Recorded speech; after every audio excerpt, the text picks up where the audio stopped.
Selamat malam semuanya. Di sini saya akan mempresentasikan tugas bahasa Indonesia tentang penggunaan huruf dan penulisan kata. Sebelumnya, izinkan saya memperkenalkan diri.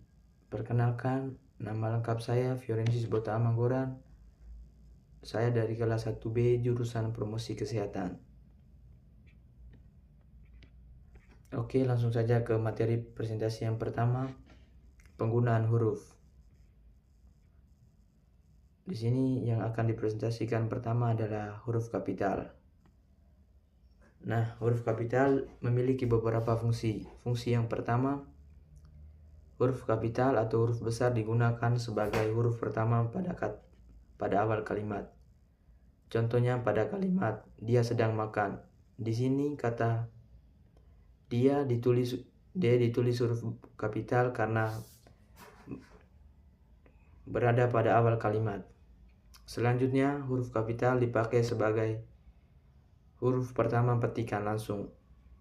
Contohnya, kemarin engkau tidak hadir katanya. Nah, di sini huruf K pada kata kemarin ditulis kapital karena berada pada awal petikan langsung. Selanjutnya, huruf kapital dipakai sebagai huruf pertama dalam ungkapan yang berhubungan dengan nama Tuhan dan kitab suci, termasuk kata ganti untuk Tuhan. Contohnya pada kalimat, "Ya Tuhan, tolonglah hambamu ini."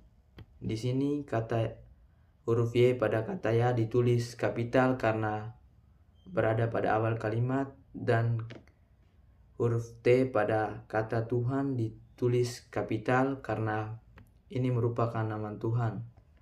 Dan selanjutnya pada kata hambamu ini. Nah, di sini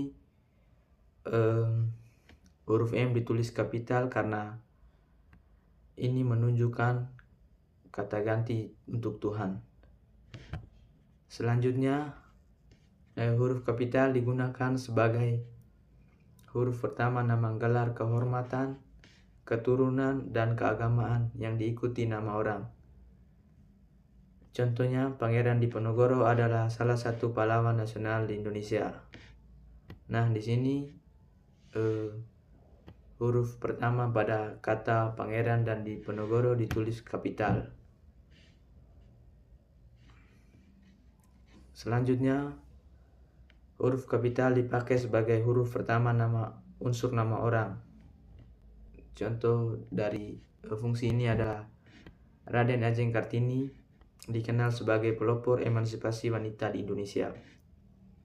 Nah, di sini kata Raden pada huruf R ditulis kapital dan huruf A pada kata Ajeng kapital. Dan selanjutnya huruf K pada kata Kartini juga ditulis kapital karena ini merupakan unsur-unsur nama orang.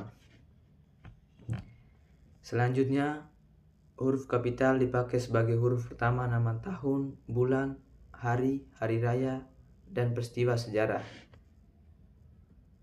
Contohnya pada kalimat, kami akan mengadakan acara reuni pada Sabtu tanggal 10 Agustus tahun 2025. Nah, di sini huruf K pada kata kami ditulis kapital karena ini berada pada awal kalimat. Selanjutnya, huruf S pada kata Sabtu ditulis kapital karena kata Sabtu menunjukkan nama hari. Dan selanjutnya, huruf A pada Agustus ditulis kapital karena ini menunjukkan nama bulan. Fungsi huruf kapital berikutnya, huruf kapital dipakai sebagai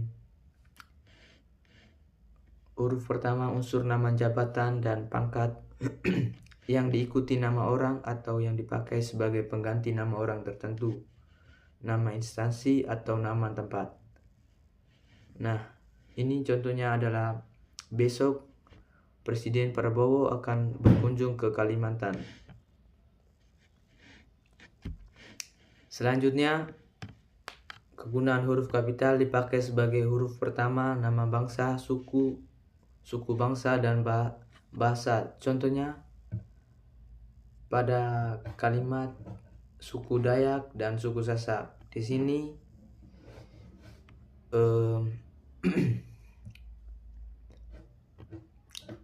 huruf D pada kata Dayak ditulis kapital karena kata Dayak menunjukkan nama suku. Begitu juga dengan huruf S pada kata Sasak. Ini huruf S ditulis kapital karena kata Sasak menunjukkan nama suku. Fungsi huruf kapital selanjutnya adalah huruf kapital digunakan sebagai huruf pertama semua unsur nama negara, lembaga pemerintahan dan ketatanegaraan, serta dokumen resmi. Contohnya pada kalimat, sidang tahun ini Majelis Permusyawaratan Rakyat akan dibuka besok. Nah, di sini huruf S pada kata sidang ditulis kapital karena ini merupakan awal kalimat. Selanjutnya, huruf M pada kata majelis, huruf P pada kata permusyawaratan, dan huruf R pada kata rakyat. Ini ditulis kapital karena ini menunjukkan nama lembaga pemerintah. Selanjutnya, huruf kapital dipakai sebagai huruf pertama semua kata yang termasuk semua unsur kata ulang. Contohnya pada buku berjudul Laskar Pelangi ini sangat menarik. Nah, di sini huruf B pada kata buku ditulis kapital karena ini menunjukkan awal kalimat. Selanjutnya huruf L pada kata laskar ditulis kapital dan huruf P pada kata pelangi ditulis kapital. Ini menunjukkan nama judul buku. Selanjutnya, fungsi huruf kapital digunakan sebagai huruf pertama unsur singkatan nama gelar, pangkat, dan sapaan. Contohnya, Dr. Andi Wijaya adalah dosen di universitas ternama. Nah, di sini huruf D pada kata doktor ditulis kapital karena ini menunjukkan nama gelar. Selanjutnya, fungsi huruf kapital digunakan sebagai huruf pertama kata penunjuk hubungan kekerabatan seperti bapak, ibu, saudara, kakak, adik, dan paman yang dipakai dalam pengucapan, penyapaan, dan pengacuan. Nah, contoh dari fungsi ini adalah pada kalimat apakah paman akan datang ke rumah ini? Nah, di sini huruf A pada kata apakah ditulis kapital karena ini merupakan awal kalimat. Selanjutnya huruf P pada kata paman. Nah, ini ditulis kapital karena ini menunjukkan nama kekerabatan. Oke, sekarang kita masuk ke materi presentasi yang berikut tentang huruf miring. Nah, di sini huruf miring juga memiliki beberapa fungsi. Fungsi yang pertama, huruf miring digunakan untuk menulis judul. Fungsi yang kedua, huruf miring digunakan untuk menyatakan penegasan. Nah, biasanya huruf miring digunakan untuk menegaskan atau mengkhususkan huruf, bagian kata, atau kelompok kata dalam sebuah kalimat. Selanjutnya, fungsi huruf miring digunakan untuk menulis bahasa asing atau ungkapan daerah.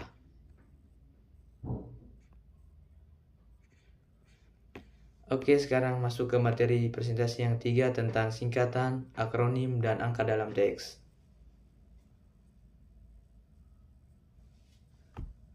Yang pertama, penulisan singkatan. Penulisan singkatan yang pertama, singkatan huruf kapital dengan tanda titik.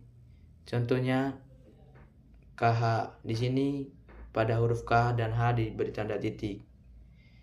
Yang dibaca Kiai Haji, dan pada singkatan SE Sarjana Sastra. Selanjutnya, penulisan singkatan huruf kapital tanpa tanda titik. Nah, di sini contohnya adalah pada singkatan KTP. Di sini pada singkatannya tidak diberi tanda titik, dan juga pada singkatan NPWP yang dibaca nomor punggung nomor pokok wajib pajak. Selanjutnya pada penulisan singkatan 3 huruf dengan titik. Contoh, pada singkatan yang terhormat, dan pada singkatan dan lain-lain, pada singkatan tertanda tangan, dan masih banyak lagi. Selanjutnya pada penulisan singkatan untuk surat menyurat. Contoh, pada singkatan sampai dengan, atas nama, dan untuk perhatian. Selanjutnya singkatan untuk satuan ukuran dan lambang kimia. Di sini contohnya pada km atau kilogram, kilometer, kg untuk kilogram, dan F untuk Fahrenheit, dan singkatan K untuk kalium. Selanjutnya penulisan akronim.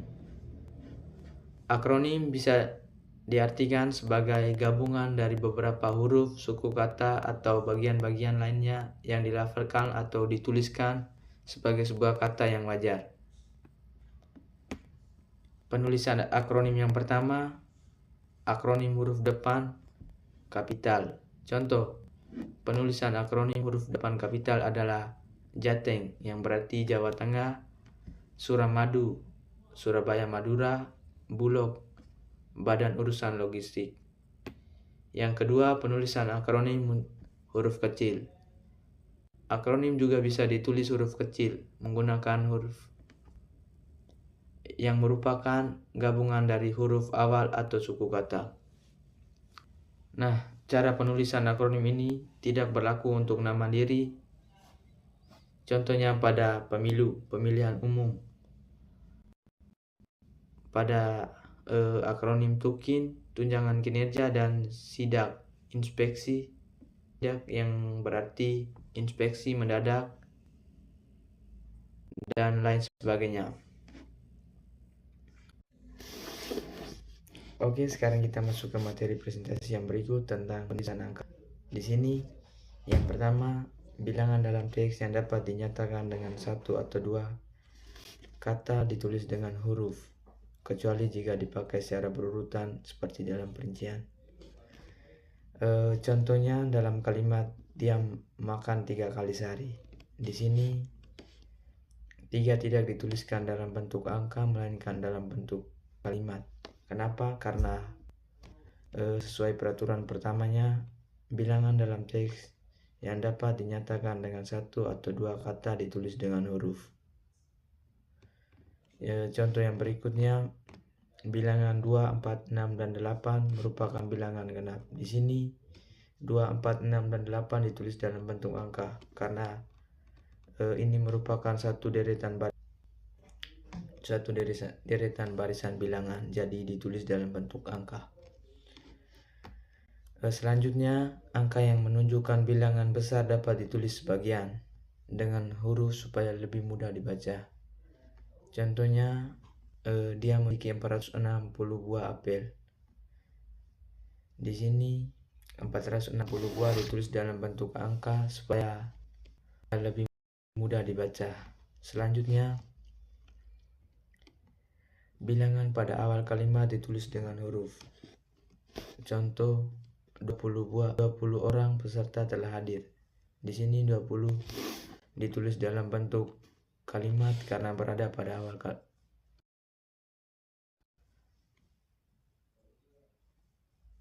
kalimat. Pada awal kalimat.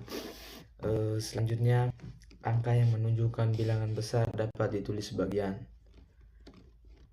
Nah, ini contohnya. Yang pertama, dia memberikan 150 juta rupiah untuk anak-anak yang kurang mampu.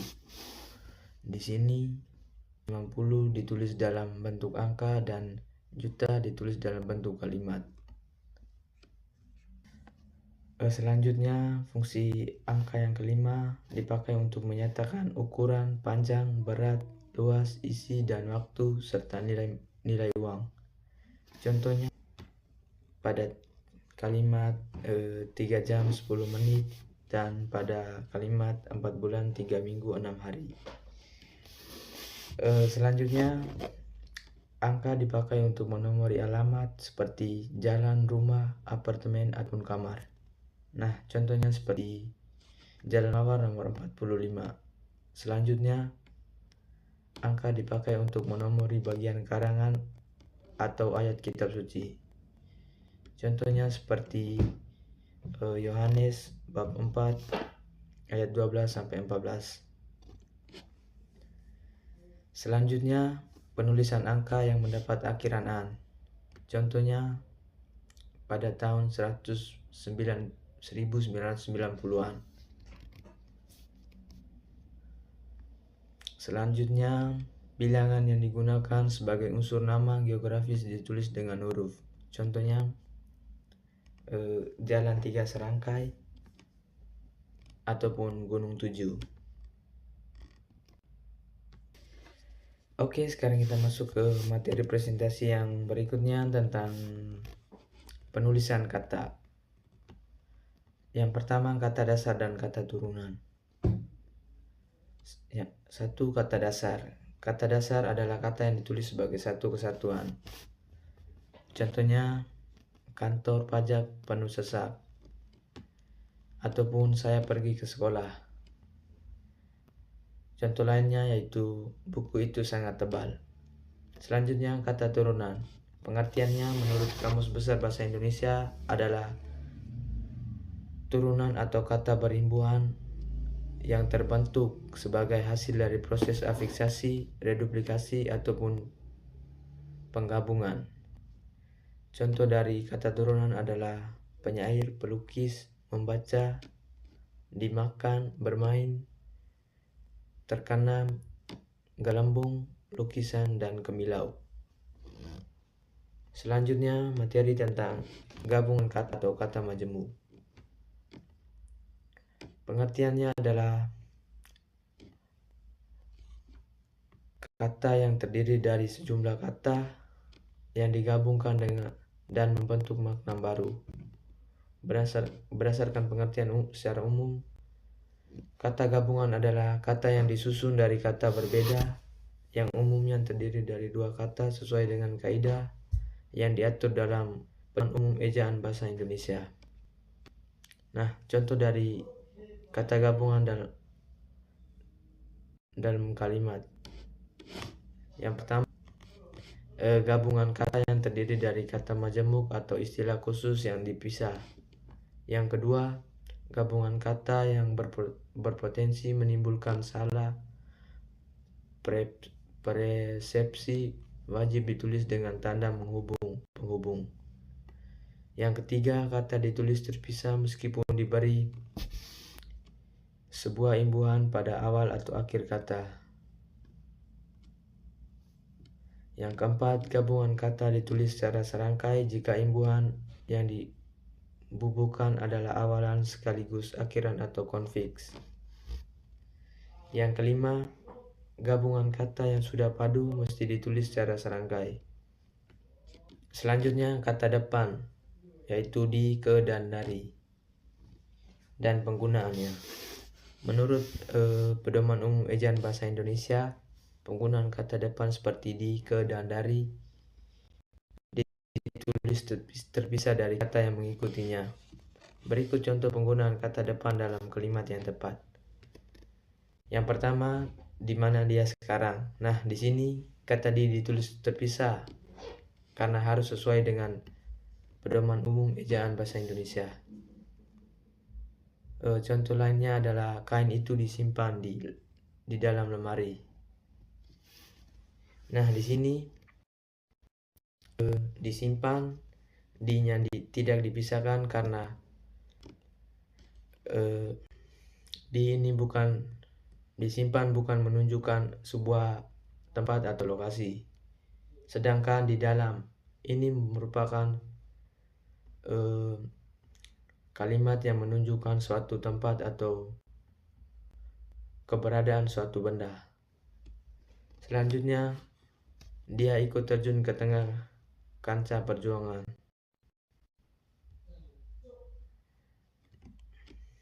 Kata depannya di sini adalah kata ke. Contoh berikutnya adalah mari kita berangkat ke kantor. Nah, di sini yang menjadi kata depan adalah kata ke.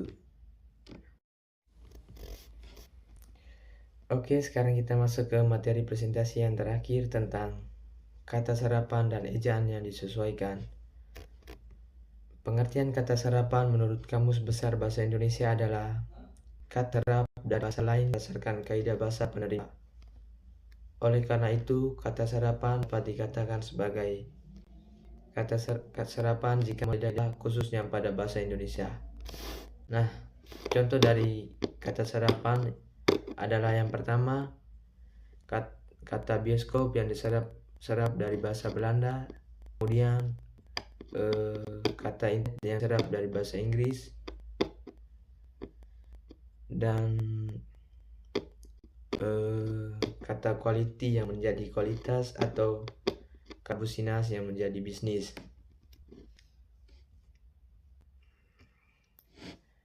Oke, sekian presentasi dari saya. Atas perhatiannya saya ucapkan terima kasih.